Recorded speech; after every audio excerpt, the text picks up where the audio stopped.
dari Direktorat Pengembangan Karir, Lulusan, dan Hubungan Alumni Universitas Indonesia. Atau kalau disingkat, karena panjang banget ya, kita singkat dengan DPKHA UI. Jadi izinkan saya siang ini memulai acara ini dengan memperkenalkan gimana sih program-program DPKHA UI. Nah, supaya kalian bisa dapat informasi lebih banyak dari DPKHA UI, kalian disarankan untuk follow sosial medianya. Jadi ini adalah sosial media kita, ada UI Alumni, ada cdc.ui, ada Twitternya, dan ada Facebook serta LinkedIn. Jadi kalau kalian nggak mau ketinggalan informasi tentang DPKHA UI, coba di-follow sosial media kita. Jadi DPKHA UI itu kita punya 4 subdirektorat ya. Jadi kita punya 4 subdirektorat. Jadi kalau kalian kenal dengan Career Development Center UI itu adanya di bawah DPKHA UI. Jadi DPKHA UI itu punya 4 subdirektorat, yaitu Subdirektorat Pengembangan Karir, Subdirektorat Hubungan Industri dan Pemagangan, kemudian Subdirektorat Hubungan Alumni, dan yang terakhir adalah Subdirektorat Tracer Study. Apa aja sih gitu ya program-program dari DPKHA UI ini? Jadi kalau kalian ikut seminar gitu ya, seminar karir atau karir coaching, itu adalah tugas dari kita untuk mengembangkan karir dari calon lulusannya Universitas Indonesia, terutama untuk alumni baru dan mahasiswa-mahasiswa semester akhir nih untuk menyiapkan karirnya ke depan.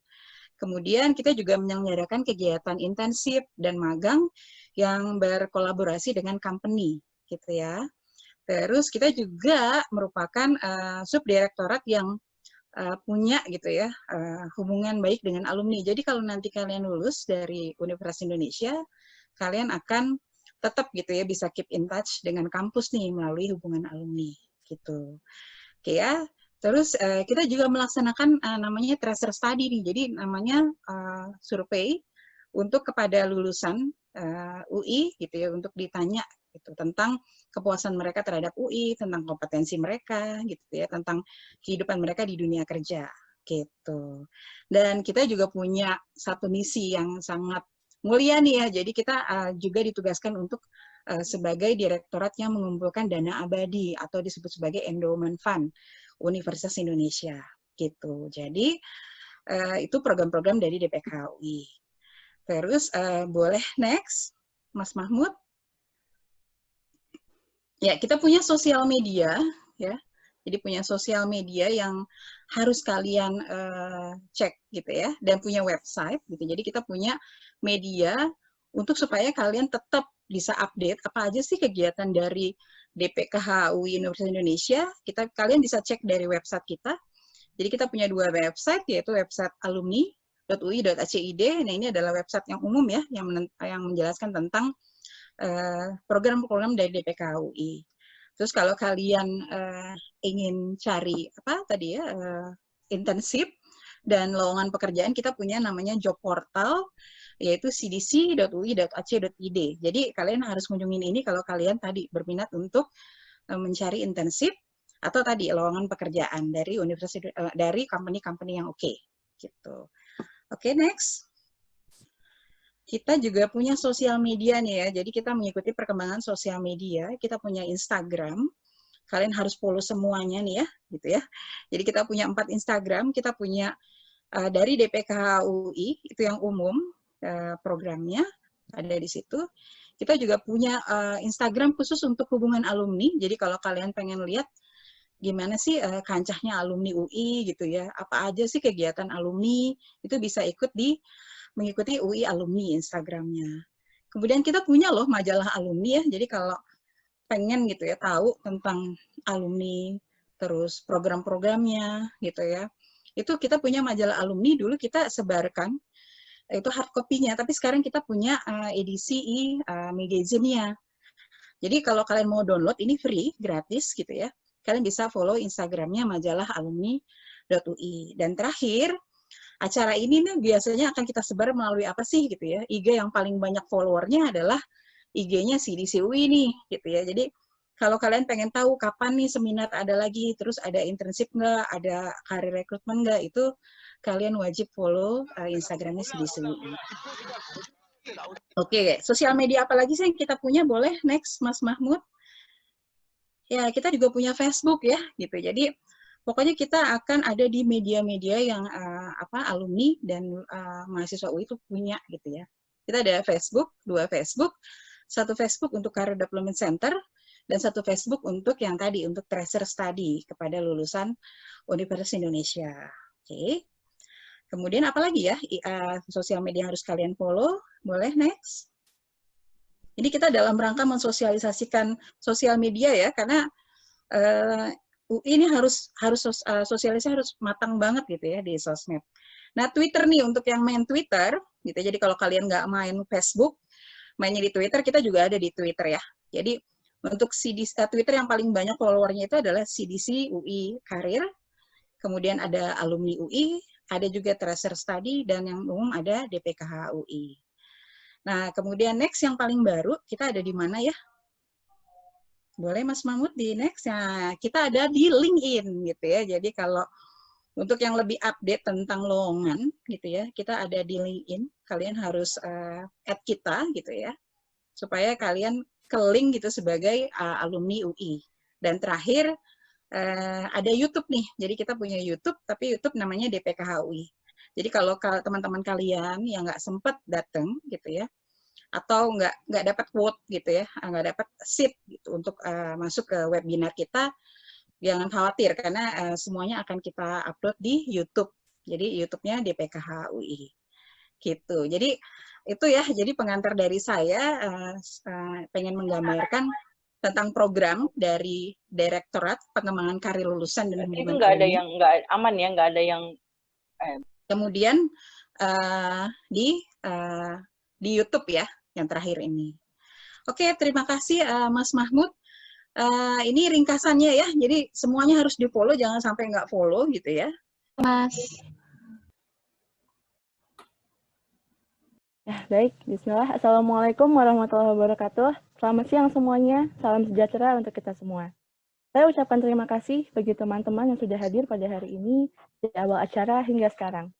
Perkenalkan, saya Kedah Hairunisa dari Sastra Arab 2020 yang akan memandu diskusi dengan narasumber kedua kita yaitu Pak Ardentia Syahreza, founder dari Gen Muda ID dan Direktur PT Persada Medika Raya. Langsung saja, kita undang Pak Ardentia untuk bergabung. Halo Pak Ardentia, sudah bisa bergabung? Selamat sore. Halo Kedah. Halo, selamat sore Pak. Apa kabar? Sehat Pak? Baik. Alhamdulillah. Gimana yang lain? Semua sehat? Ngantuk nggak nih sore-sore nih? Nggak pas Pak. Jangan nggak ngantuk ya. Amin. Enggak dong Pak. Nah, mungkin sebelum materinya dimulai, Bapak mau menyapa teman-teman terlebih dahulu sekaligus memperkenalkan diri. Ya, baik. Terima kasih Kedah. Assalamualaikum warahmatullahi wabarakatuh. Selamat sore semuanya. Terima kasih sudah diundang di acara Belajar Humas webinar Karir Dilema What's Next. Ya, betul. Ini sebetulnya memang topik yang selalu dari tahun ke tahun atau setiap saat menjadi isu di Indonesia karena kampus ini juga memang perlu dibantu untuk bisa mempersiapkan adik-adik semua untuk siap kerja. Karena kenyataannya di dunia kerja itu memang banyak sekali itu yang tadi disampaikan Mas Gigih ya, banyak soft skills atau kalau dia bahasanya don't be an asshole katanya. Tapi nggak apa-apa. Itu intinya maksudnya adalah character will make difference of your career. That's I agree with him. Oke, kita mulai. Gimana Mbak Keda? Oke, terima kasih Pak Ardentia. Teman-teman, berbicara soal perencanaan karir, mungkin bagi sebagian orang masih ada yang bingung ya mengenai karir apa yang akan dipilih nanti setelah lulus. Apakah akan tetap linear dengan apa yang dipelajari di kampus, atau akan banting setir pada hal lain yang disukai di masa depan? Bagaimana cara merencanakannya, dan apa saja yang harus dipersiapkan? Yuk, tanpa menunggu lama lagi, mari kita simak materi yang akan disampaikan oleh Pak Ardentia. Tapi sebelumnya saya kembali mengingatkan pada teman-teman untuk mematikan mic dan menyalakan kamera ya.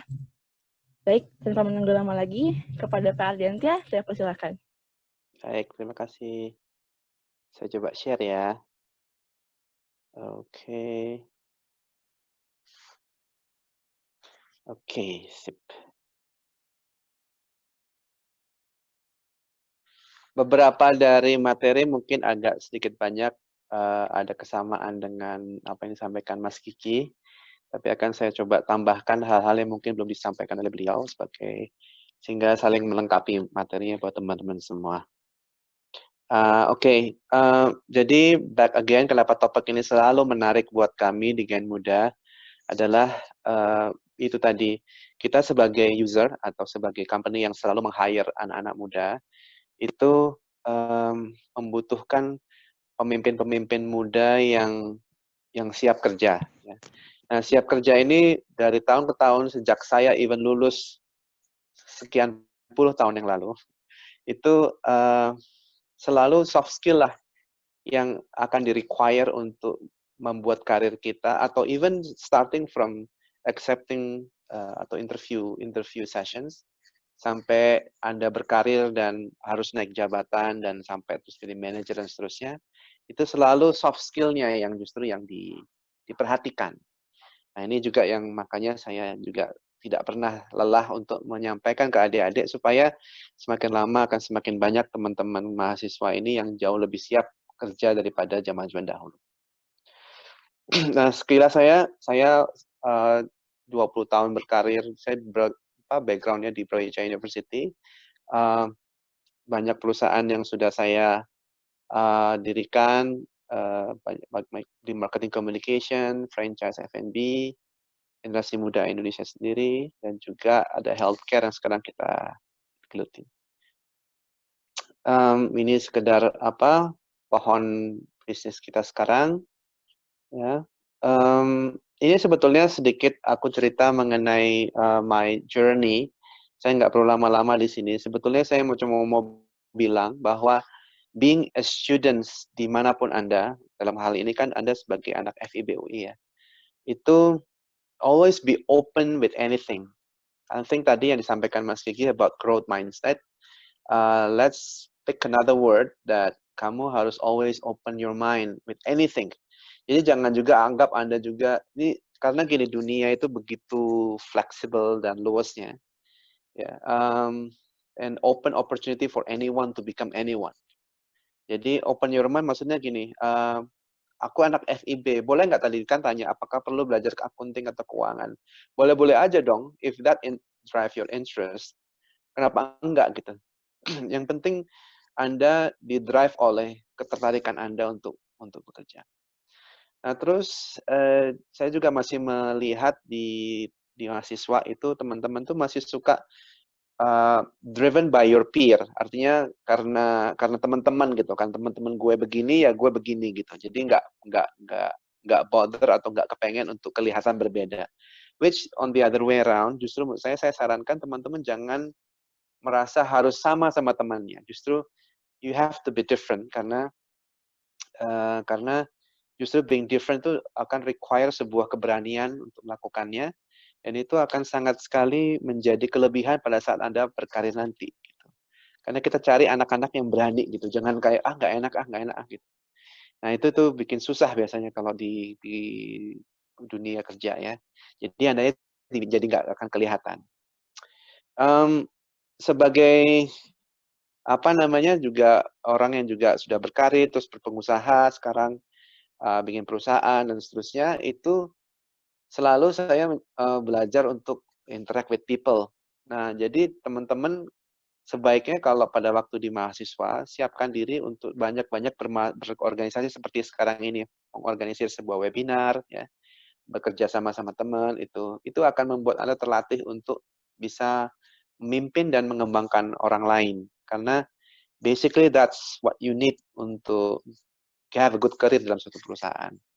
Learn and unlearn maksudnya adalah as a students long time back from economics faculty, itu I turn into learning a lot of things, kayak misalnya belajar mengenai iklan, belajar mengenai event, belajar mengenai F&B, belajar sekarang bahkan mengenai pabrik dan juga rumah sakit seperti sekarang. So be open with anything. Ya, jadi jangan gara-gara saya ini backgroundnya FIB gitu. terus kamu sudah matok, kamu akan harusnya berkarir begini, jangan sampai begitu. So don't limit yourself to anything. Ya. Being entrepreneur sebetulnya banyak skill-skill yang kepake untuk karir. Jadi kalau bisa teman-teman punya kesempatan juga untuk mengembangkan skill teman-teman ya di kampus, try to adopt atau adopt some skills yang dari entrepreneurial. Jadi kita tuh butuh anak-anak muda itu yang bisa generating new idea di perusahaan kita dan berani menyampaikannya. Nah, itu kan nggak ada diajarin di kuliah kan. Nah, itu bagaimana teman-teman bisa mengembangkan itu gitu. Ya. Terus kita juga senang punya mahasiswa atau fresh graduate yang sudah bisa merencanakan sesuatu, bikin planning, mengorganisir segala macam. Berani ngambil keputusan atau bisa menyampaikan idenya kepada kita. Berani memimpin teman-temannya. Itu semua adalah karakter-karakter yang kita cari.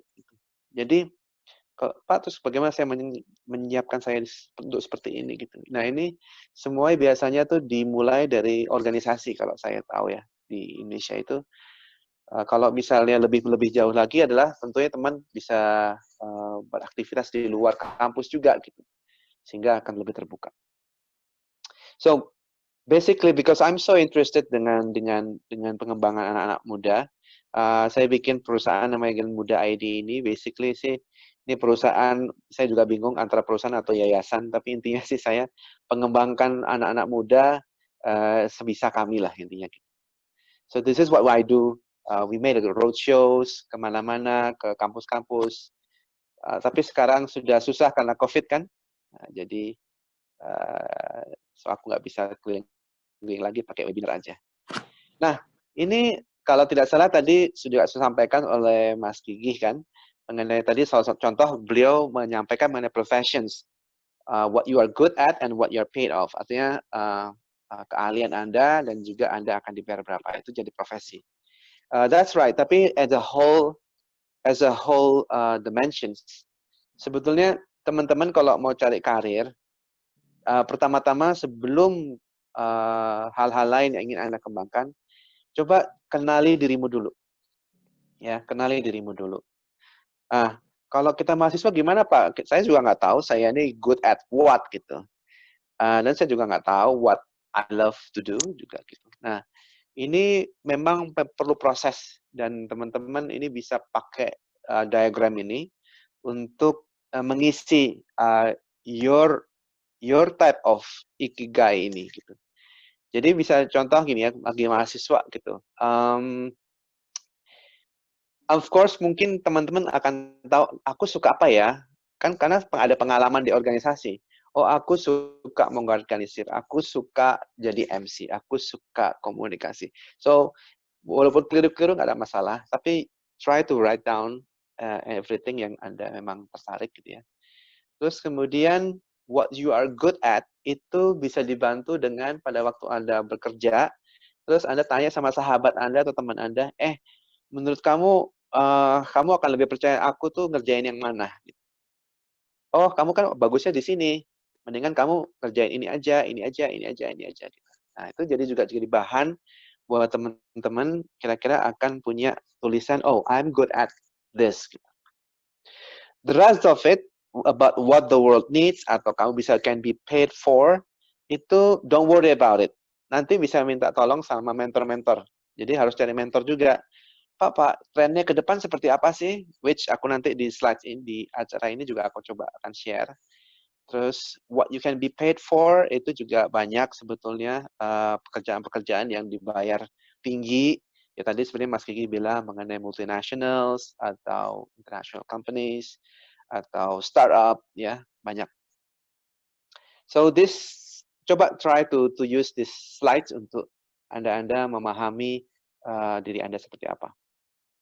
Now, sekarang aku mau cerita sedikit mengenai Indonesia. As a overall itu kita ini masih dirasa oleh organisasi ILO atau International Labour Organization itu Indonesia itu masih minim tenaga ahli. Kenapa sih kok dianggap begitu? Because kita lulusan fresh graduate kita ini masih jebolannya itu gini, jebolannya itu tidak langsung spesifik to a certain practical skills gitu.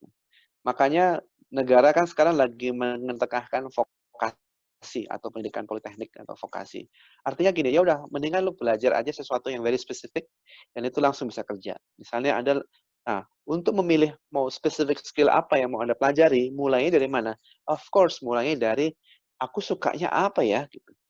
Nah, jadi waktu semasa mahasiswa saya sangat mendukung sekali kalau teman-teman itu banyak bikin exercise untuk mengenali diri sendiri gitu. Ya, ini juga ada seorang rektor Atma Jaya juga menyampaikan bahwa perguruan tinggi itu harus nyambung sama kebutuhan pasar. Saya setuju banget sama beliau ini. Nah, cuman kan susah ya. Nah, maka dari itu karena masih susah, mendingan inisiatif-inisiatif itu didatang dari para mahasiswanya sendiri. Banyak anak-anak bilang, aduh Pak, kayaknya saya salah jurusan deh.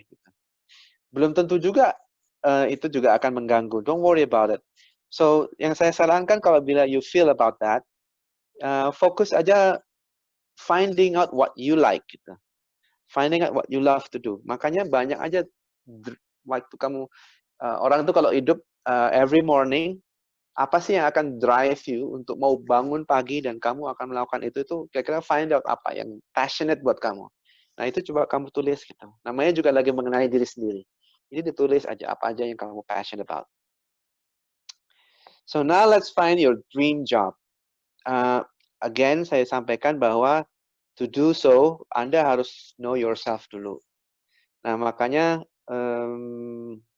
saya kemarin minta tolong sama panitia untuk teman-teman isi 16personalities.com. Apakah sudah ada yang sempat isi mungkin?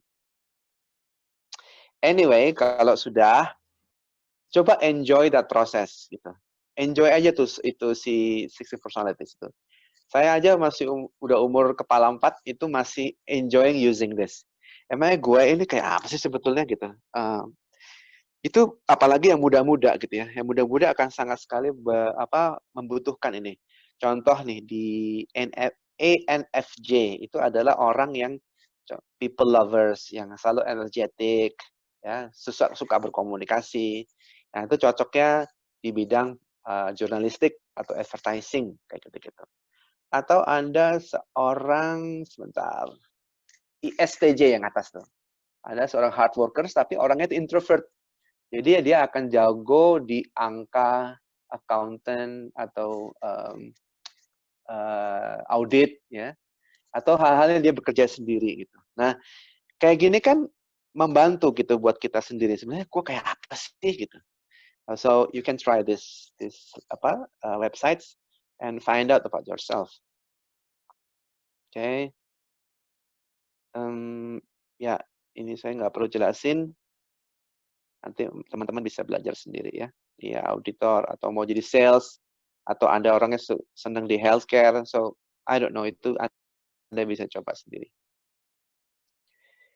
Nah, tapi the world is changing now karena sebetulnya digital itu sudah ada beberapa tahun terakhir ya, sejak social media comes in, digital marketing juga marak ya.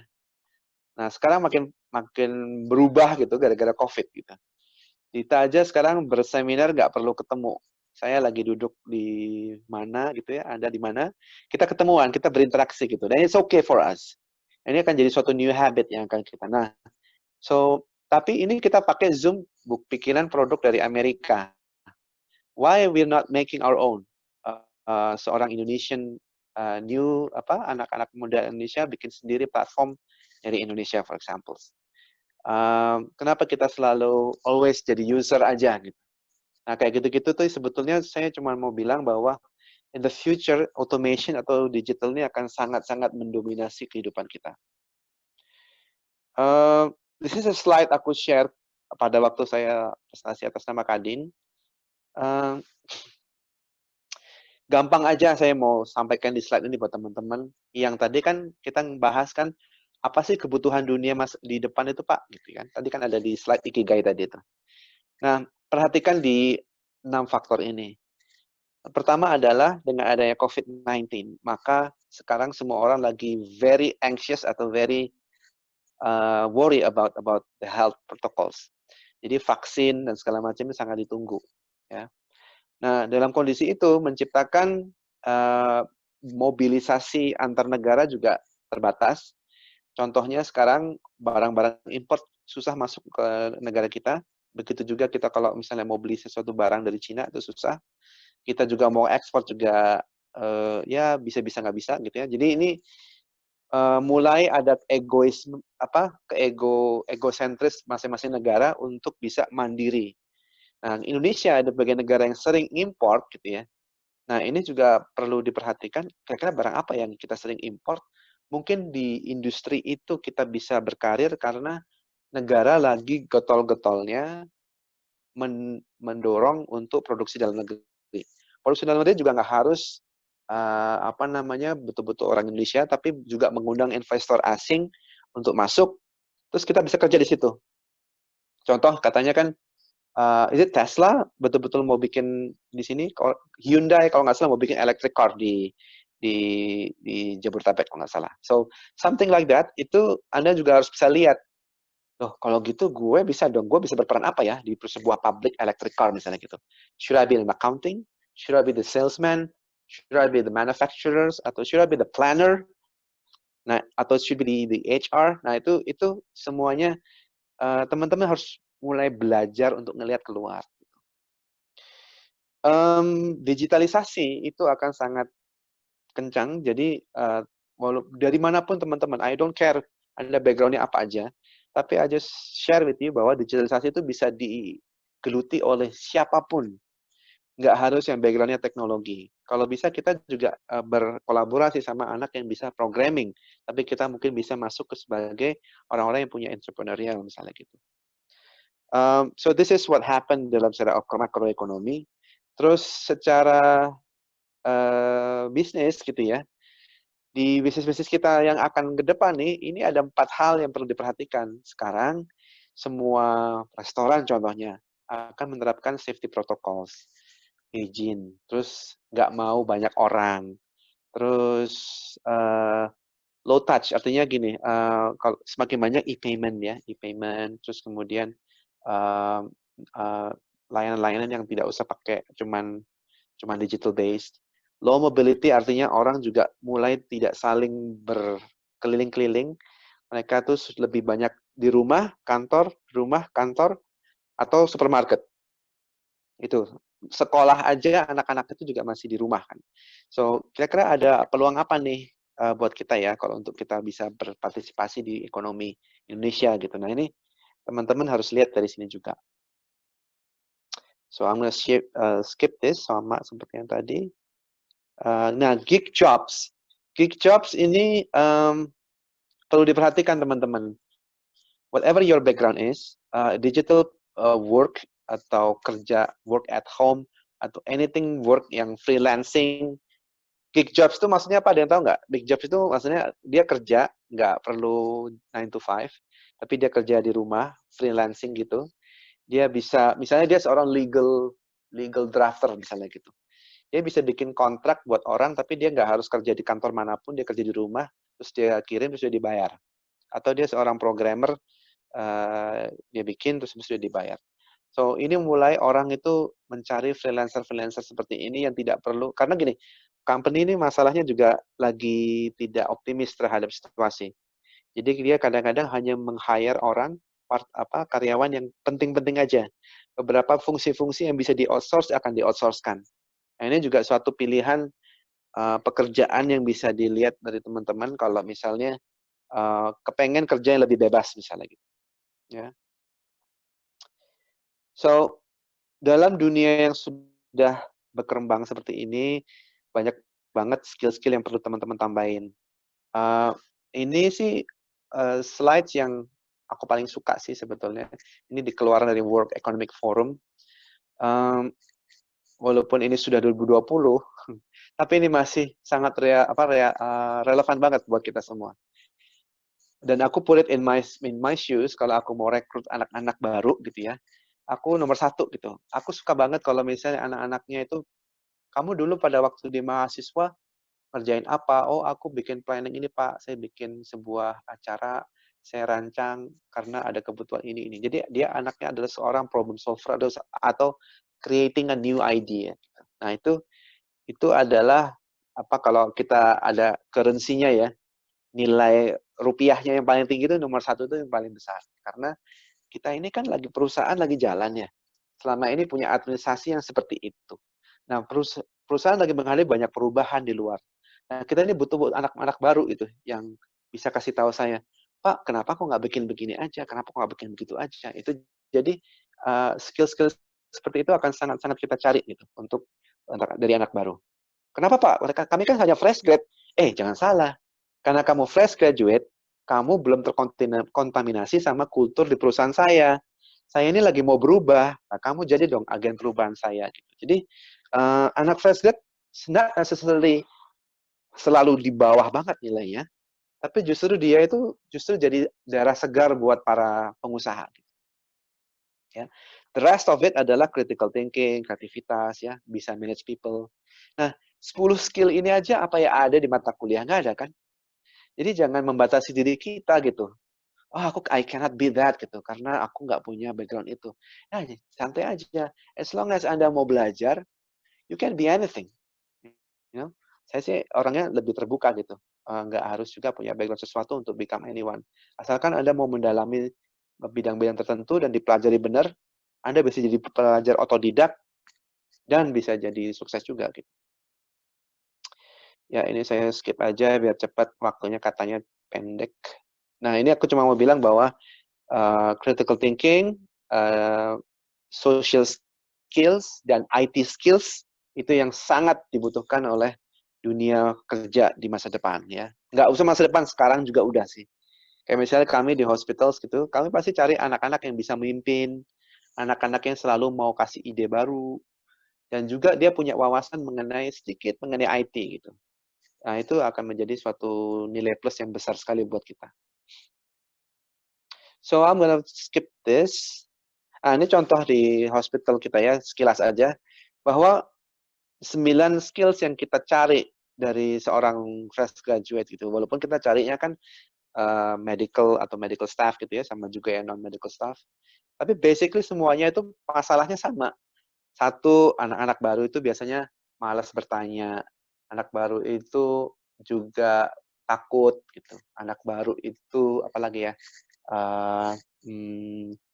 nggak bisa mengemukakan idenya gitu. Ya susah kan, kalau udah kayak gitu tuh. Gimana nilainya, gimana ininya gitu. Lebih parah lagi kalau dia sudah agak naik lagi koordinator atau manajer, dia maunya gini, udah kerjaan aku ini aja. Udah nanti kalau ada kerjaan lagi malah nambahin kerjaan gitu. Wah, itu bikin bete gitu. Jadi teman-teman, it's not just being an asshole tadi, tapi juga masalahnya adalah bagaimana kita juga bisa punya soft skill yang baik. Terus, wait. Let me see. Okay. 10 minutes. Siap. Next would be, ya, ini juga aku akan skip. Nah, ini coba deh lihat di slides yang ini. So, aku pernah dengar dari anak-anak mahasiswa lagi sharing juga, aku copet ini, slide ini.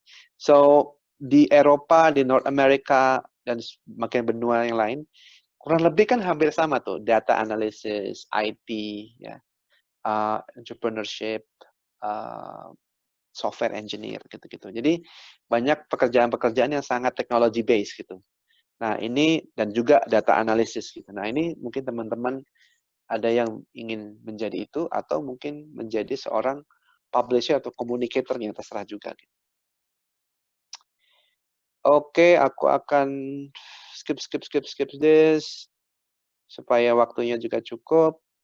Mau nggak dengerin aku sedikit about apa yang kita tanya kalau interview questions? Waktunya masih ada nggak, Keda?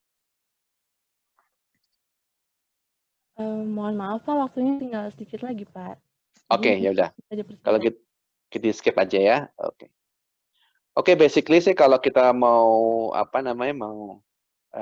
interview itu nggak ada yang kita lihat di situ adalah yang berkaitan dengan skill apapun yang education background Anda. Tapi banyak juga hal-hal yang berkaitan dengan 6 hal ini, anaknya itu gampang bergaul nggak, anaknya itu bisa berkolaborasi atau tidak, punya jiwa kepemimpinan atau tidak, senang belajar atau enggak, bisa memanage dirinya atau enggak. Kurang lebih situ. Nanti mungkin aku share aja ke teman-teman ya. Nanti kalau bisa kita share dan bisa didapatkan oleh teman-teman sehingga bisa dipelajari di rumah. So, just to close up, menurut aku selama di kuliah coba cari tempat magang supaya kamu punya pengalaman atau aktif organisasi. Ketahui apa kebutuhan dari pekerjaan di luar, bisa ambil kursus-kursus, itu juga akan sangat membantu. Be a fast learner person, artinya Anda jangan selalu membatasi diri Anda dalam segala hal dan selalu mau belajar. Basically that is, mungkin kita bisa diskusi setelah ini, Keda. Silakan, Keda. Baik, terima kasih banyak Bapak. Luar biasa banget ya teman-teman. Ternyata sebetulnya banyak sekali peluang yang bisa kita dapatkan ya Pak, asalkan kita pintar membidiknya. Nah Pak, saya yakin teman-teman di sini juga udah banyak nih yang ingin bertanya kepada Bapak. Jadi oleh karena itu langsung saja, bagi teman-teman yang ingin bertanya, silakan ketikkan pertanyaannya di kolom chat Zoom. Langsung kepada saya secara private, Keda Hairunisa, moderator 2.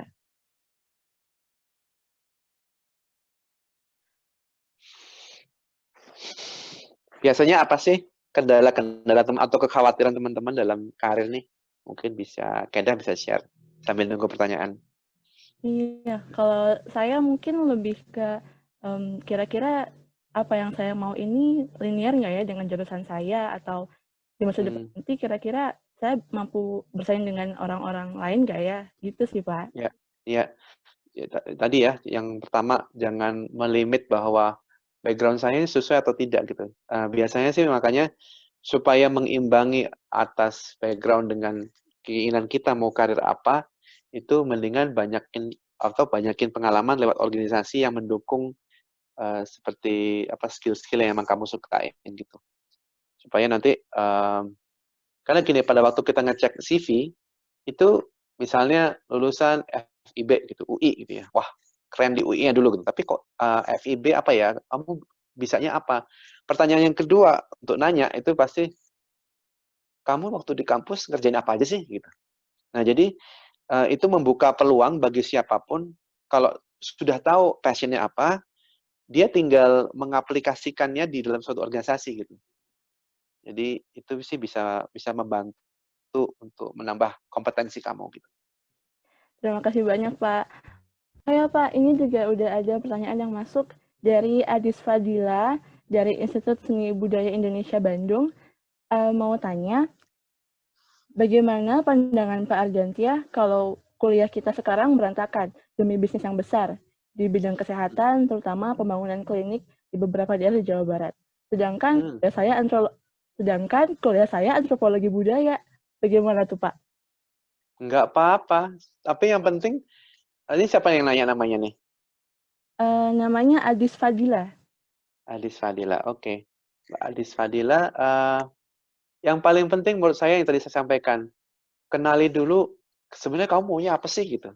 Kamu maunya mendalami bisnis healthcare ini, dan kamu bangga atas itu. Ya nggak apa-apa. Ya udah fokus aja di situ gitu. Itu udah pilihan kamu. Terus gimana dengan kuliah saya? Nah kan kuliah itu untuk membuat kamu jadi lebih siap untuk masuk ke dunia kerja. Kalau udah duluan suka sama suatu pekerjaan yang punya prospek, ya udah kuliahnya jadi supporting aja. Aku sih kecuali ya mungkin selesaikanlah secukupnya dengan gelar dapat ya gitu ya.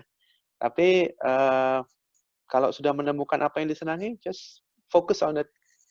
Ngembangin apa tuh di Bandung? Boleh deh WA aku. Nanti kita mungkin bisa kolaborasi. Nah, boleh tuh ya, Kak Adis Fadila. Selanjutnya nih, Pak. Ada pertanyaan dari Dendi Fedianza. Dia ingin bertanya, kira-kira nilai apa saja yang bisa dicantumkan di CV dan IPK? Apakah experience organisasi penting dicantumkan di CV? Sangat penting. Sangat, sangat, sangat, sangat, sangat penting. Jadi pada waktu nulis CV, urutannya kan ada nama tuh. Nama, kemudian tadi di materiku ada sih sebetulnya. Jadi terus habis itu kamu interest-nya apa, terus kamu kuliah di mana, IPK berapa. Mau 2 koma juga nggak ada masalah. Nah, habis itu masukin career interest kamu. Misalnya kamu pingin career interest-nya apa. Terus di bawahnya masukin organization experience kamu apa. Nah, kamu ceritain kamu habis kerjain project apa aja, kamu ngerjain apa, terus tanggung jawab kamu apa. Itu menjabarkan tugas-tugas di situ tuh justru akan menjadi nilai tambah. Gitu. Jadi penting banget untuk nulis organization experience. Makanya banyak-banyakin pengalaman lah. Ada satu lagi mungkin Pak, dari Paramita Rahmi, mahasiswa UI, ingin bertanya, menurut Bapak, kesehatan mental, apakah kesehatan mental, oh maaf, maksudnya, kesehatan mental apakah yang berpengaruh pada kinerja seorang pemimpin, serta apa solusinya yang terbaik untuk mengatasi hal tersebut?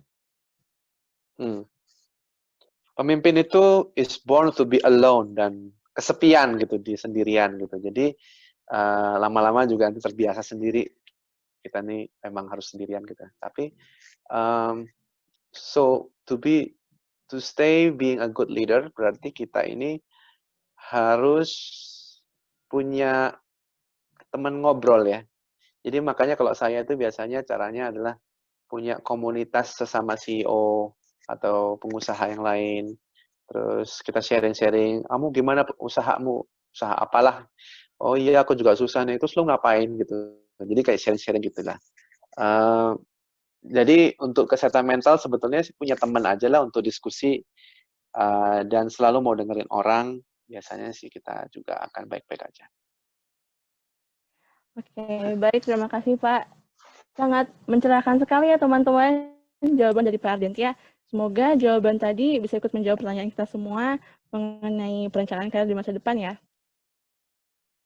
Nah, Pak Ardentia, sayang sekali sesi pertanyaan tadi harus mengakhiri diskusi kedua kita kali ini. Mohon maaf teman-teman bila ada pertanyaan yang belum tersampaikan. Semoga selanjutnya kita bisa berdiskusi kembali. Oke. Iya, terima kasih banyak Pak. Baik, Jadi, semoga sukses ya. Adis jangan lupa terima ya kasih WA Pak. aku ya. Oh iya tuh Kak Adi, silakan ya Kak.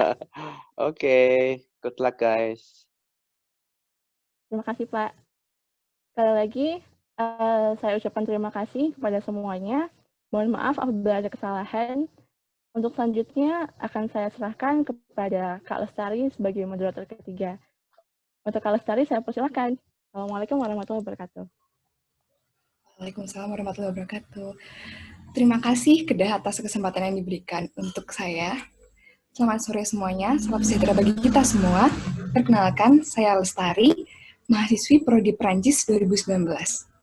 Nah, pada sesi yang terakhir ini, saya akan memandu diskusi bersama narasumber yang akan membicarakan soal bagaimana cara mengelola newsroom pada media online. Nah, materi ini sangat menarik nih bagi teman-teman, bagi para peserta yang penasaran, yang ingin tahu mengenai bidang jurnalistik dan bidang pemberitaan. Narasumber yang akan membawakan materi juga sangat berkompeten di bidangnya. Beliau ini merupakan redaktur utama dari tirto.id. Barangkali di sini ada yang suka membaca tirto.id ya. Nah, langsung saja kita sapa Mas Ivan Aulia Ahsan. Halo, selamat sore Mas Ivan. Sudah bergabung bersama kami Mas Ivan? Oke, kedengeran nggak? Kedengeran Mas, lancar. Oke, aku list bentar ya, biar mindahin ke AirPod. Ini ya, soundnya. Oke Mas, bentar. tidak apa-apa, tidak masalah. Oke Mas.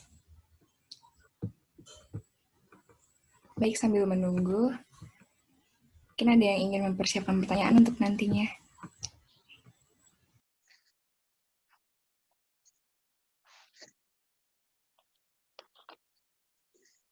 Sambil menunggu juga dipersilakan untuk para peserta jika ingin ke kamar mandi atau mengambil minum, cemilan.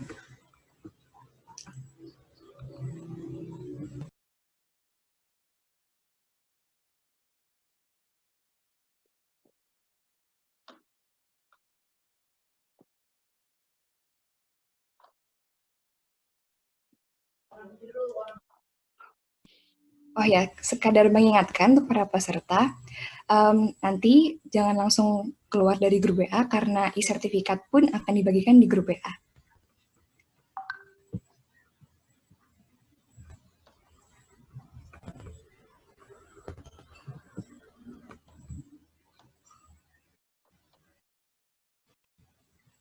Baik, Mas Ivan sudah bergabung bersama kami kembali, Mas.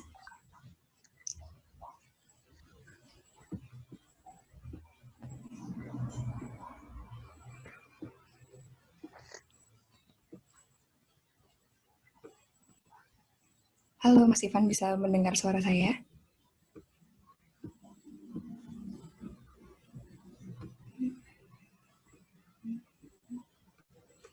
Masih berusaha join ya? Oke.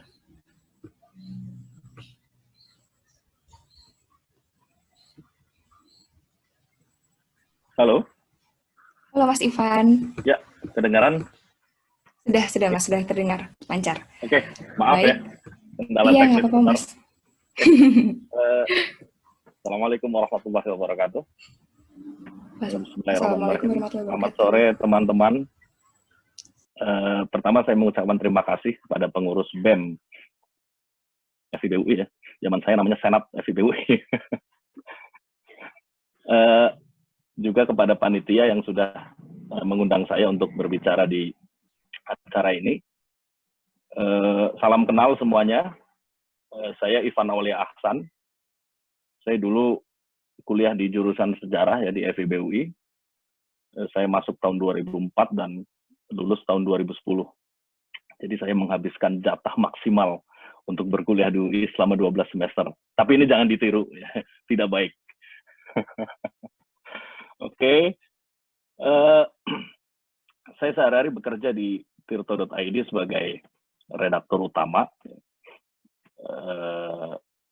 Tugas utama saya adalah mengelola newsroom ya, bersama redaktur eksekutif dan pemret, termasuk juga menentukan angle berita atau berita-berita apa saja yang akan diturunkan dan lain-lain. Kita berbagi tugas dengan beberapa redaktur pelaksana ya.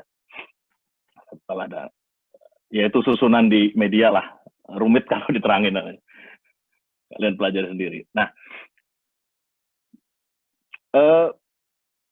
sebenarnya tadi soal karir yang sangat praktikal ya, tips dan trik dan lain-lain sudah diulas dengan panjang lebar oleh dua pembicara sebelumnya. Saya mungkin akan berbicara ke soal lain ya, soal yang lebih contoh praktis bagaimana di level pekerjaan kalian bisa mempraktikkan apa yang sudah didapat dari seminar ini, dari webinar ini. Oh ya, saya mohon maaf karena saya tidak sempat membuat PowerPoint.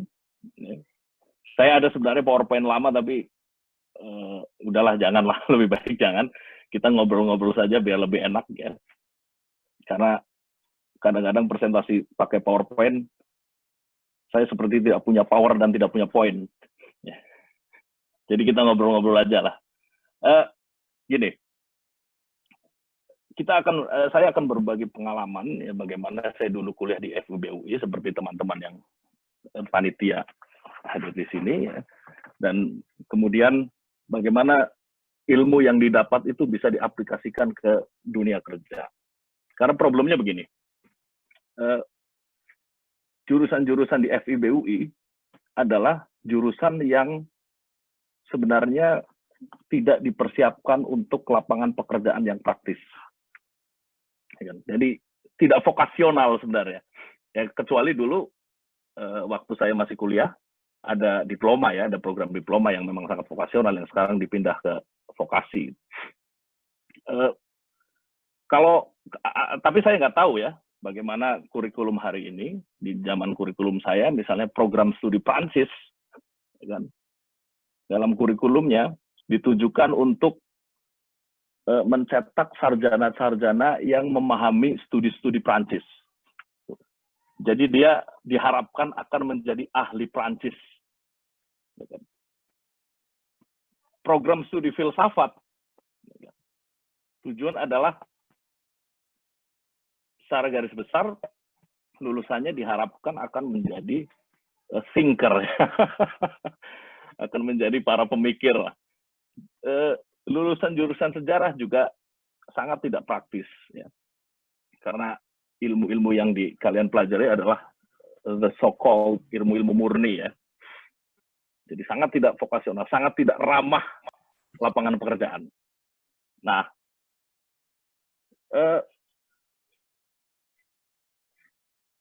salah satu ciri yang menonjol karena kurikulum seperti itu adalah alumni-alumni kita yang justru bisa masuk ke segala lini pekerjaan. Ada, kalau teman-teman dulu menyebutnya dengan istilah palu gada, ya, apa lu mau gue ada. Ya, kalian bisa lihat ya, misalnya profil alumni-alumni dari jurusan kalian. Saya mau tanya dulu, ada berapa orang alumni kah dari jurusan sastra Rusia yang benar-benar menjadi ahli Rusia? Atau berapa persenkah alumni program studi arkeologi yang benar-benar menjadi arkeolog? Berapa banyak lulusan jurusan filsafat yang benar-benar menjadi thinker, menjadi pemikir? Nah, problem ini ya sebenarnya kan problem yang sudah bertahun-tahun terjadi di Indonesia. Tadi juga sempat disinggung oleh pembicara sebelumnya soal ketiadaan link and match antara kampus dan dunia kerja. Ini problem yang sebenarnya tidak hanya terjadi di negara berflower seperti Indonesia, ya, negara berkembang maksudnya, tapi juga di beberapa negara-negara di Eropa Barat dan di Amerika Utara, ketika belum berpadunya link and match antara kampus dan dunia kerja, antara kampus dan korporasi. Di negara-negara berkembang mungkin keadaannya kejomplangannya lebih parah, ya. Karena itu siasat yang bisa dilakukan oleh para alumni-alumni FIB-UI adalah siasat dari naluri yang paling purba, yaitu bertahan hidup. Kan? Banyak sekali alumni FIB-UI yang tidak bekerja katakanlah sesuai dengan bidang ilmunya. Misalnya banyak banget teman-teman saya yang jadi pegawai bank, bahkan sekarang udah di level manajer. Atau banyak sekali teman-teman dari jurusan ilmu perpustakaan misalnya justru menjadi ahli IT. Atau juga alumni jurusan sastra Arab yang kemudian menjadi entertainer. Artinya ini justru menjadi kelemahan sekaligus kekuatan alumni-alumni FIB-UI. Karena dia tidak mempelajari ilmu yang sangat praktis. Dia akhirnya bertahan hidup dengan cara bisa menjadi apa saja. Kita mungkin boleh iri kepada teman-teman kita di Fakultas Teknik, ya, atau di Fakultas Hukum, ya, atau di Fakultas Psikologi, atau di tetangga sebelah Fakultas Ekonomi, ya kan, yang ketika lulus saja, ya kan, di hari wisuda, surat panggilan kerja tuh banyak banget datang ke rumahnya. Sementara alumni-alumni FIB-UI harus bekerja keras untuk mendapatkan pekerjaan yang bisa bergaji 8 juta itu. tapi ya udahlah, ini realitas yang harus dihadapi sehari-hari. Sehingga tapi masukan-masukan dari Mas Gigih Gesang tadi sangat baik, ya. Bagaimanapun kita butuh ilmu praktis. Beberapa tahun lalu saya diundang oleh Departemen Sejarah untuk, tidak beberapa tahun lalu, ya, 1 tahun lalu lah, saya diundang Departemen Sejarah untuk memberikan masukan ke kurikulum jurusan sejarah, ya, dan kurikulumnya masih sangat murni, ya, sangat murni sejarah. Tapi sekarang ini dosen-dosen sudah mulai menyadari ya, atau pihak dekanat dan rektorat UI juga sudah mulai menyadari bahwa ada ilmu-ilmu praktis yang perlu dibekali untuk mahasiswa FIB UI. Salah satu yang waktu itu ada di dalam draft itu adalah kalau tidak salah itu membuat video sejarah. Ini yang gara-gara maraknya YouTube, vlogger dan lain-lain. Artinya pihak dekanat FIB UI dan institusi FIB UI juga mulai menyadari bahwa kita tidak bisa selamanya belajar ilmu-ilmu murni. Ya kan? Ada realitas profesional, realitas dunia profesional yang akan kalian hadapi ketika kalian lulus dan masuk ke dunia kerja. Dunia jurnalisme yang saya geluti adalah dunia yang paling dekat, ya, yang mungkin paling dekat dengan FIB UI. Karena asumsinya kuliah di FIB UI kalian diajarkan menulis, kalian diajarkan menelaah teks, kalian diajarkan critical thinking, kalian dapat mata kuliah dasar-dasar filsafat. Zaman saya namanya dasar-dasar filsafat, aku nggak tahu kalau sekarang sudah berubah. Dan beberapa mata kuliah lain yang dibutuhkan untuk di dunia jurnalisme. Nah, tapi jurnalisme pun kemudian anak-anak FIB ini bersaing dengan jurusan-jurusan lain, bahkan dari teknik, bahkan dari psikologi, bahkan dari MIPA, dan dari jurusan lain. Redaktur eksekutif saya di Tirto adalah lulusan teknik metalurgi UI. Lulusan teknik metalurgi UI. Perempuan. Dan banyak sekali contoh-contoh lain. Bambang Harimurti dulu bekas pemimpin redaksi majalah Tempo, lulusan astronomi ITB. Jadi bahkan di level yang sangat dekat dengan kalian pun, kalian harus bertarung, harus bersaing dengan mahasiswa dari jurusan lain. Itu. Nah, apa kelebihan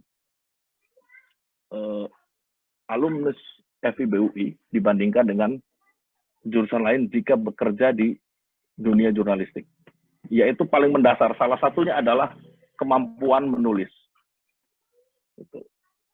Karena asumsi yang tadi saya sebut, maka ketika kalian menjadi wartawan, redaktur tidak perlu repot-repot untuk mentraining kalian cara menulis yang baik. Tidak kesulitan mengedit naskah yang kalian kirim, misalnya. Tidak berbelit-belit dalam menyampaikan kata-kata. Karena mindset dia sejak kuliah adalah mindset menyusun kalimat, ya, menyusun kata-kata. Nah, tapi itu pun hanya sementara, karena ketika dia sudah bergelut selama 6-1 tahun atau 2-3 tahun, kemampuan mereka itu akan sama. Kemampuan anak-anak FIB UI yang menjadi reporter, mereka masuk bareng dengan misalnya anak MIPA, anak matematika. Ya. Dalam 2 tahun, ketika mereka terus bergelut di bidang yang sama, yaitu membuat reportage, buat reportase, di kemampuan mereka akan sama. Jadi, saya tidak menakut-nakuti ya, tapi demikianlah realitas yang akan kalian hadapi nanti, dan persaingan yang akan semakin ketat dengan baik dengan sesama alumni FIB UI sendiri maupun dengan alumni-alumni dari jurusan lain, gitu. Gini, kita tidak bisa mengandalkan kasus ya. Saya cerita dulu kasus yang tadi sempat disinggung oleh Mas Gigi tentang ada alumni fresh graduate UI yang minta gaji 8 juta, kan? Ini kemudian menjadi geger, bikin orang geger se-Indonesia, kan? Karena begini. Memang secara kampus UI paling mentereng, atau katakanlah mungkin bagi beberapa perusahaan lebih diprioritaskan daripada lulusan-lulusan lain. Tapi practically tidak begitu. Ya kan? Kita tidak bisa lagi kalian juga tidak bisa lagi mengandalkan ke-UI-an kalian, hanya ke-UI-an kalian untuk mendapatkan pekerjaan yang layak. Gitu. Jadi kan gini ya, saya tahu psikologi mentality anak-anak UI yang sangat congkak ya, sangat sombong. Ini kan seolah-olah dengan dia menjadi mahasiswa UI dia merasa sangat istimewa. Betul kayak gitu, karena untuk masuk UI susah memang. Ya kan, kalian harus mengikuti ujian yang susah dan bersaing dengan banyak orang. Tapi nanti bukan itu yang akan kalian andalkan, tapi kemampuan individual. Tadi Mas Gigi udah menerangkan dengan menurut saya bagus sekali soal bagaimana teknik-teknik kita untuk mengasah kemampuan di dunia profesional. Saya memanage newsroom yang terdiri dari banyak orang dengan berbagai latar belakang kampus dan lain-lain. Dan saya tidak merasakan beda antara UI dan bukan UI. Saya membawahi penulis dan reporter. Mereka datang dari berbagai kampus, ada yang dari Jogja, ada yang dari UPN, dari kampus swasta, dan lain-lain. Ada yang dari UI. Tapi saya tidak merasakan beda yang jauh antara alumni UI dan alumni jurusan lain. Nah, di Tirto itu kebetulan newsroom dan tim multimedia ya itu terdiri dari 4 golongan orang Indonesia yang susah sekali diatur. Ada aktivis, ya, ada seniman, tentu saja ada juga jurnalis ya, dan ada intelektual. Bayangkan mengatur 4 orang rewel-rewel, 4 jenis orang paling keras kepala di Indonesia seperti ini, ya, dengan berbagai latar belakang kampus. Nah, tapi ini challenge ya, ini challenge bagi kalian berlatih berorganisasi di BEM, ya kan? Berorganisasi di yang lain, bahkan di Sastra FC, bahkan di teater sastra dan lain-lain, ya kan? Itu sangat membantu, sangat penting ketika nanti kalian melanjutkan di dunia kerja. Gitu. Paling susah dalam dunia pekerjaan ketika kalian sudah mulai bekerja di ranah profesional adalah manage manusia. Nah, dulu saya misalnya mendapat ilmu dari organisasi, bagaimana cara memanage manusia tanpa saya sadari itu sebagai ilmu. Di organisasi, kebetulan di organisasi ekstra kampus. Tapi aku nggak tahu masih populer nggak di FIB, namanya PMII.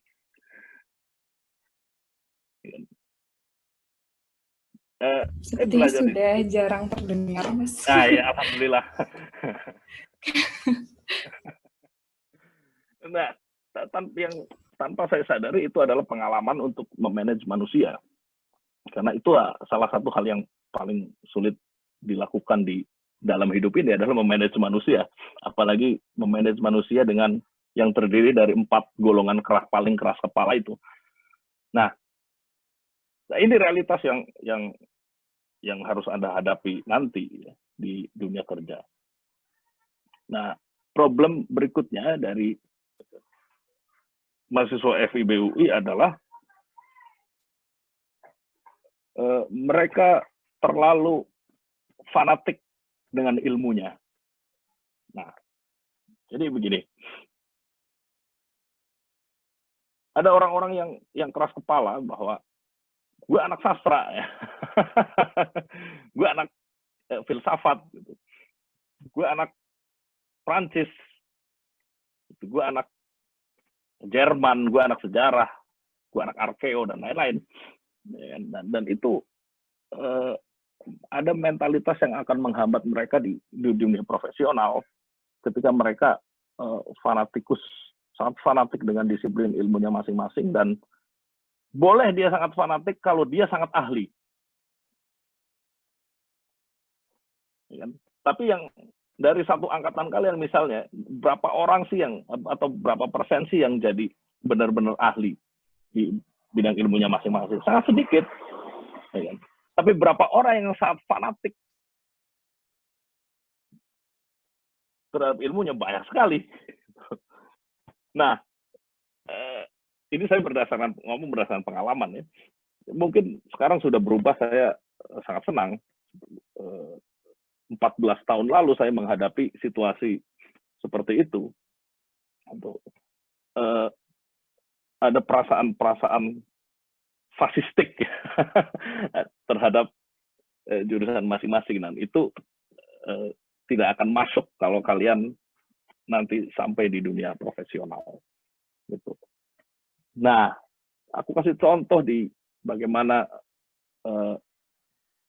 itu bekerja di newsroom. Bagaimana hasil-hasil yang kalian dapatkan dulu kuliah bisa diaplikasikan di newsroom. Misal begini, salah satu tugas editor adalah dia harus menentukan angle berita. Misalnya gini, ada peristiwa UU Cipta Kerja misalnya. Hampir pasti semua media memberitakan soal ini. Sebentar, ada pesan. Oke, waktu 10 menit lagi. Semua media akan memberitakan tentang Cipta Kerja. Tapi apa yang waktu tersisa 4 menit lagi? Oke, apa yang bisa dilakukan agar kita bisa berbeda dengan Kompas, agar kita bisa berbeda dengan Detik, agar kita bisa berbeda dengan Tempo? Nah, itu dibutuhkan daya analitik dan critical thinking. Orang yang berlatar belakang pendidikan, misalnya mempelajari politik Indonesia di masa lalu, ya, misalnya dia belajar sejarah, dia akan punya perspektif yang berbeda, segar dalam memandang peristiwa. Redaktur lain yang dulu kuliah di jurusan statistik misalnya, dia akan juga memandang peristiwa itu dengan perspektif yang berbeda. Nah, tugas kepala newsroom adalah menjahit semua itu, semua perspektif yang berbeda. Jadi dan newsroom itu kadang-kadang seperti marketplace of ideas, ya, menjadi pasar gagasan, gitu. Editor ini pengen angle ini, pengen tema ini, itu diperdebatkan. Jadi Anda berargumen secara logis dan rasional mengapa angle ini penting atau mengapa ini yang harus diambil sebagai headline, ini yang harus kita boost gitu misalnya. Nah, itu perdebatan kayak gitu tiap hari terjadi di newsroom. Ya, aku nggak tahu di newsroom media lain, tapi aku kira secara umum begitu. Nah, perspektif inilah yang nanti kalian sebagai mahasiswa sastra Prancis, mahasiswa sastra Cina, dan lain-lain, yang akan dibawa ke dunia profesional. Itulah yang paling penting. Oke, berikutnya. Saya kan ngomong soal kemampuan menulis. Ya. Tadi Mas Gigi juga sudah menyinggung soal copywriting skill, yang ternyata menjadi salah satu skill yang paling dihargai saat ini. Saya ingat sastrawan Seno Gumira Adidharma, novelis Seno Gumira Adidharma, pernah memberi pernyataan begini, kalian boleh bisa apa saja, termasuk menulis. Boleh tidak bisa apa saja, kecuali menulis. Nah, pesan ini sebenarnya sangat mengena di antara anak-anak FIB UI, apalagi anak-anak FIB UI cenderung punya waktu luang yang banyak, ya, makanya tim bolanya menang mulu. Tidak bisa dipaksakan, ya, orang dia hobi bola, dia hobinya main kartu di Kansas, dia hobinya mabuk-mabukan dan lain-lain, dan itu nggak bisa. Kita nggak bisa membuat mereka berubah menjadi satu individu yang profesional, ya. Yang bisa yang salah satu skill yang bisa dipelajari dengan baik karena kalian anak FIB adalah skill menulis. Kebetulan di Tirto kami sangat menghargai skill para penulis. Jadi untuk melamar, misalnya kami tidak butuh ijazah S1, tapi portofolio tulisan, tapi contoh-contoh tulisan. Ya kan? Ada beberapa redaktur kita yang ijazahnya hanya SMA, dan kita sudah menerapkan itu dari awal ya, dari kita berdiri. Beberapa redaktur kita deschooling semua, gitu. Karena yang kita hargai adalah skill, adalah kemampuan menulis, dan itu dianggap sebagai kemampuan tertinggi dalam dunia kerja di tirto.id. Kira-kira seperti itu ya. Terima kasih Mas. Pas sekali waktunya sudah berakhir untuk penyampaian materi. Lanjut dengan diskusi. Iya, sesi tanya jawab. Baik. Ini yang bertanya sudah ada 2 orang sama-sama dari Prodi Jawa, Mas. Oke. Akan saya bacakan pertanyaan yang pertama. Ini cukup panjang sih, Mas. Beberapa abad yang lalu, orang-orang lebih hebat panjang seperti dari para teks filsuf. proklamasi nggak tuh? Semoga enggak, Mas. Beberapa abad yang lalu, orang-orang hebat seperti para filsuf, ulama, atau penemu tidak hanya memfokuskan diri di satu bidang pendidikan. Sedangkan semakin lama sistem pendidikan semakin mengedepankan program spesialis, di mana secara tidak langsung jenjang pendidikan semakin mengerucut dan tidak menjadi general. Nah, bagaimana pendapat Bapak? Bagaimana pendapat Mas Ivan terhadap sistem pendidikan saat ini? Apakah kira-kira generasi muda bisa mencapai peradaban keilmuan yang tinggi seperti beberapa abad yang lalu? Nanyanya berat banget. Siapa itu yang nanya namanya? Ini Asya Azrina, Mas, dari Prodi Jawa 2019. Begini, Terima tadi kasih, Mas Gigi juga sempat menyinggung nih soal generalis dan spesialis. Ya. Dan di abad digital ini ternyata menurut presentasi Mas Gigi juga dibutuhkan generalis spesialis. Ya kan? Nah, begini, kita berbicara dalam konteks itu dari ilmuwan, ulama, dan lain-lain adalah dalam periode sampai abad ke-19. Ya kan? Ketika kompartementalisasi ilmu pengetahuan itu belum seketat sekarang. Itu. Jadi bahkan waktu sampai akhir abad ke-18 misalnya, ilmu sejarah bukan menjadi ilmu tersendiri ya. Belum ada juga ilmu sosiologi gitu. Belum ada juga cabang-cabang ilmu sosial yang lain, kriminologi belum ada gitu. Para pemikir-pemikir generalis itu kan, ada dalam konteks sampai awal abad ke-19. Ketika di abad 19, ketika ada transformasi besar-besaran ya, dalam dunia modern, kan, ilmu pengetahuan juga semakin terkompartementalisasi. Makanya mulai tuh di abad 20 ada program studi Prancis, ada program studi Jerman, ada Islamologi, dan lain-lain. Gitu. Karena apa? Karena zaman yang makin membutuhkan spesialisasi ini dalam dunia akademik ya. Nggak mungkin kita melahirkan orang seperti Aristoteles lagi misalnya, yang bisa berbicara apa saja, dari mulai Tuhan sampai geografi. Dari mulai politik sampai biologi. Kita juga tidak akan mendapat orang seperti René Descartes yang menulis paper matematika dengan bagus dan juga menulis traktat filsafat yang sama bagusnya untuk ukuran zaman itu ya. Kita mungkin tidak bisa lagi melahirkan pemikir di perbatasan zaman seperti Karl Marx yang memuat hampir semua teori-teori ekonomi dan digabung dengan matematika, digabung dengan analisis sosial yang rumit, dan membuat buku yang dibaca mungkin hingga berabad-abad kemudian. Gitu. Karena apa? Ilmu pengetahuan membutuhkan itu. Gitu. Jadi kebesaran seorang ilmuwan, bukan karena dia menguasai banyak hal, tapi justru karena dia menguasai hal-hal yang sangat spesifik. Di sejarah misalnya, ada yang sejarawan yang sangat spesifik membahas Perang Jawa, misalnya.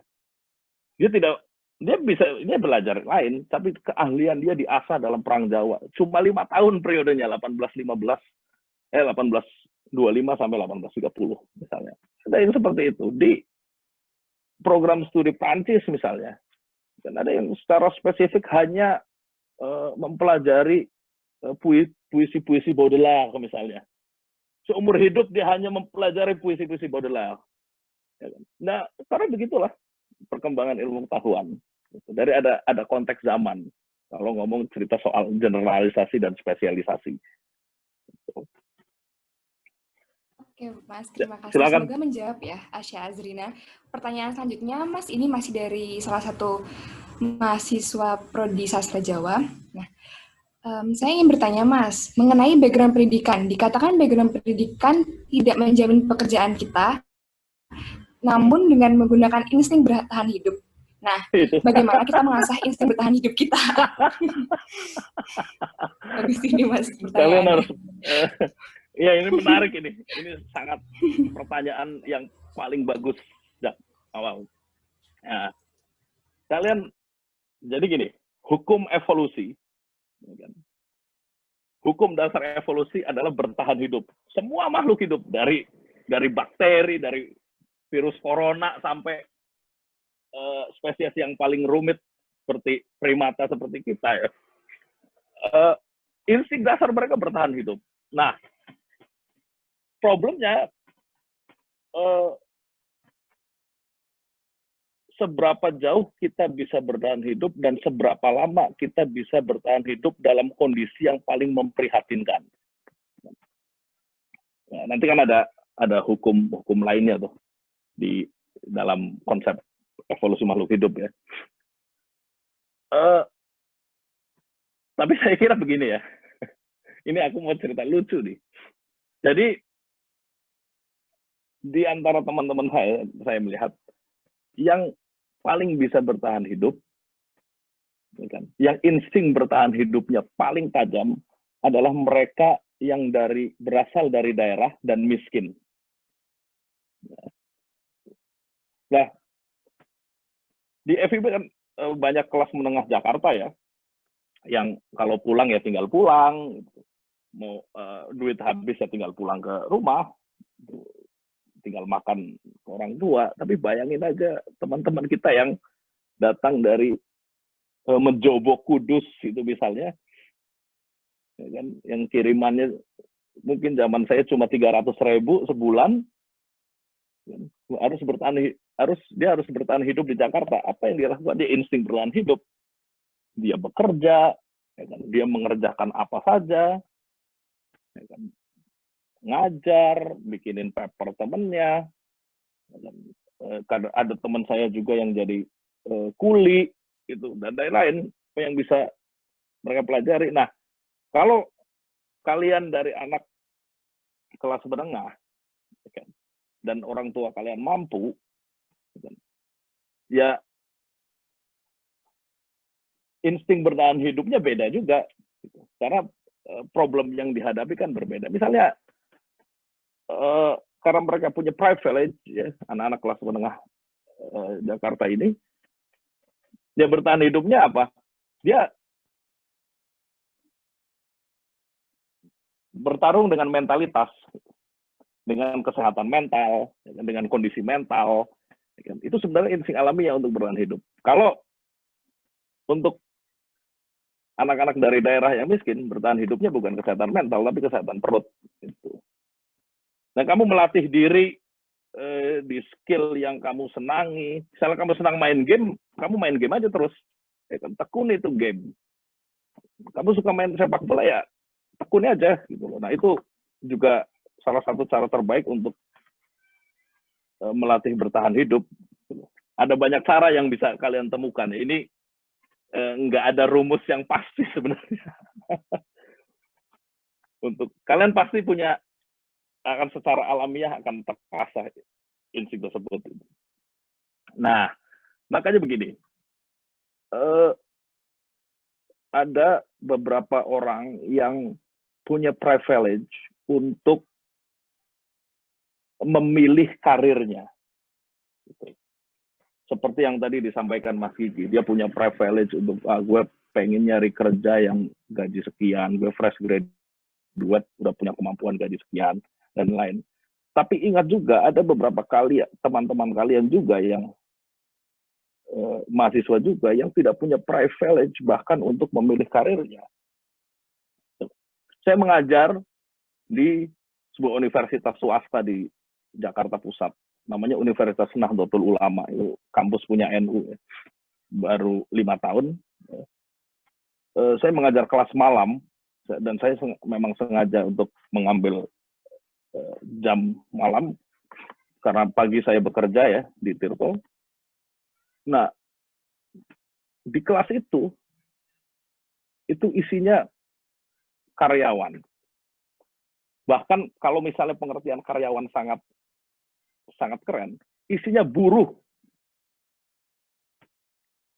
Bayangin aja, mereka dari pagi harus bekerja sebagai tukang gojek, ada yang jadi pegawai di Matahari, ada yang jadi jualan cendol ya, di pinggir jalan, ya kan. Mereka orang Jakarta, mereka tinggal di Jakarta. Ya kan. Tapi dari kalangan mana? Mereka dari kalangan urban poor, ya kan. Kaum miskin kota, ya kan. Yang bahkan berkuliah pun itu adalah kemewahan terbesar dalam hidupnya. Meskipun cuma di kampus yang ini ya, yang tidak keren ya. Mereka ngimpi kuliah di UI aja nggak punya.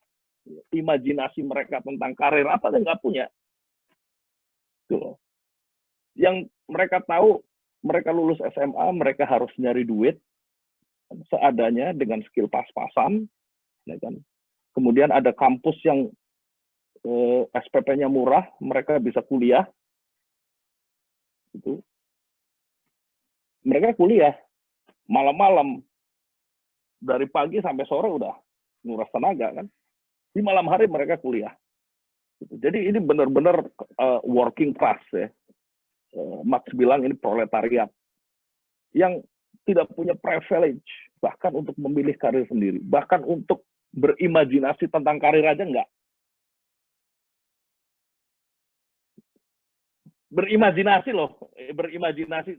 SMA kalian, gue pengen berkarir, ini nggak punya. Yang mereka tahu lulus SMA mereka harus nyari duit apapun pekerjaannya. Gitu. Saya mengajar kelas yang sebagian besar diisi oleh kalangan seperti itu. Makanya saya mau mengambil untuk kelas malam karena ini tantangan. Saya mengajar working class yang sebenarnya ini proletariat yang sebenarnya. Mereka tidak menguasai alat-alat produksi, yang mereka punya cuma tenaga, ya kan? Nah, ini juga yang harus tidak boleh kalian lupakan sebagai mahasiswa yang mungkin punya privilege yang lebih bagus dari mereka. Gitu. Jadi mengejar karir itu bagus sekali, menurut saya. Tapi jika hidup Anda hanya dicurahkan untuk mengejar karir, ya kan, dalam sistem negara yang sangat tidak ramah terhadap kaum proletariat, ya, kaum miskin kota dan lain, ada saudara-saudara kita yang jangan dilupakan. Ya. Itu orang-orang kayak tadi, yang bahkan bermimpi berkarir pun nggak punya. Gitu. Kira-kira begitu ya. Ada pertanyaan lagi ya? Jiwa sosial itu memang harus ditingkatkan ya, Mas? Enggak hanya jiwa sosial. Ini bukan hanya jiwa sosial ya. Ini kepekaan kelas. Empati yang dalam ya, Mas ya. Ini bukan hanya empati. Ini problem kelas. Ya, mohon maaf kalau saya sangat Marxis dalam hal ini. Tapi ini problem kelas. Jadi ada kalian ini kan kalau dalam Marxisme disebut petty bourgeois ya, bourgeois kecil, dan kalian menjadi calon juga meneruskan kelas-kelas bourgeois kalian ya, tapi ada kelas lain di luar kalian yang mungkin membutuhkan bantuan gitu. Oke Mas, waktunya ternyata sudah habis ya Mas. Pas sekali sudah terjawab. Nggak apa-apa. Ya, terima kasih banyak Mas atas pencerahannya untuk para mahasiswa FIB UI di sini Mas, dan para mahasiswa FIB lainnya juga mungkin. Nah, teman-teman, para peserta, saya mengucapkan terima kasih atas perhatiannya dan antusiasmenya setelah mengikuti kegiatan selama 3 sesi. Nah, saya Lestari sebagai moderator ketiga, mohon maaf apabila ada salah kata, dan saya pamit undur diri. Untuk acara selanjutnya, mungkin foto bersama dan acara penutup, saya persilakan ke MC Muhammad Rafidia. Terima kasih. Terima kasih, Kak Lestari. Terima kasih kepada Mas Gigi Gesang, Pak Ardiantia Sahreza, Mas Ivan Aulia Ahsan, atas materi yang diberikan. Semoga dapat memotivasi kita semua dan dapat memberi pencerahan kepada kita semua yang mendengarkan. Selanjutnya, kita akan melakukan sesi foto bersama terlebih dahulu yang akan dipimpin oleh panitia. Kepada Kariska, dipersilahkan. Oke. Halo. Dimohon untuk semuanya on cam ya, teman-teman. Karena ini ada 5 slide, jadi kita 5 kali foto, oke? Udah siap? 1, 2, 3. Oke, lagi ya teman-teman. 1, 2, 3. Oke, lagi ya teman-teman. 1, 2, 3. Oke. 1, 2. Ya. Oke, terakhir ya teman-teman. 1, 2, 3. Oke, udah. Terima kasih teman-teman. Baik, terima kasih Kak Rizka. Tidak disangka kita sudah di penghujung acara. Terima kasih untuk semua yang telah hadir pada acara kali ini. Acara ini disponsori oleh Bayu dan bekerjasama dengan media partner Event Mahasiswa 3, Event Kampus, Gen Muda ID, Venue Max, Seputar Event, BEM FIB UB, BEM FBS UNESA, BEM FIB Unstrat, BEM FB Undip, dan juga Persada Hospital.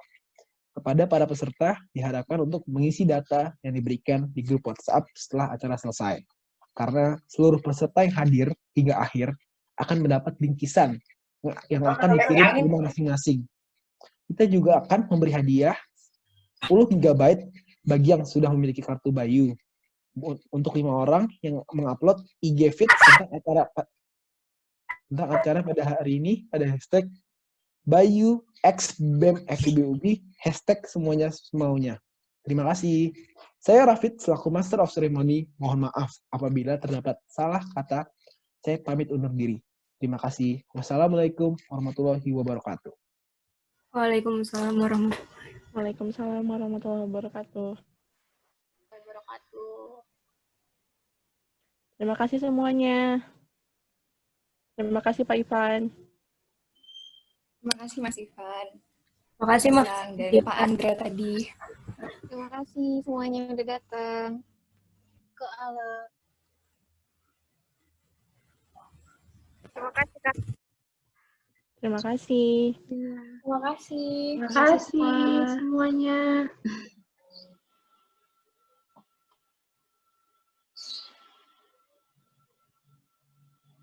Nanti untuk link dikirim di grup WhatsApp ya.